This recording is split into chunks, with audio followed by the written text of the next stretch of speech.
السلام علیکم ورحمت الله وبرکاته ومغفرته. محترم شتنه کړی ده چې رسول الله صلی الله علیه و آله و صحبه وسلم چې د معراج سفر ته ولاړی، دا په روحي شکل باندې ولاړی، یعنې د روح ولاړی، دغه سفر یې وکړي، او که د بدن و جسد ولاړی.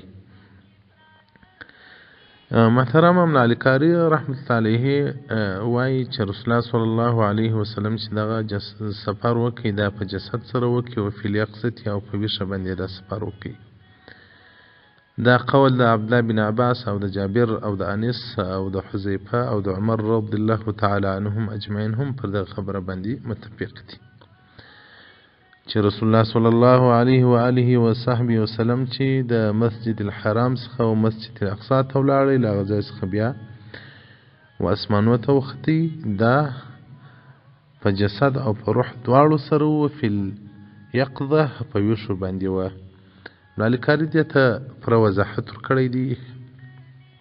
نو محترم رسول الله صلی الله علیه و آله و صحبه وسلم چې اسمانو ته ولاړی، هغه هم په ویښه تللی دی، او هغه هم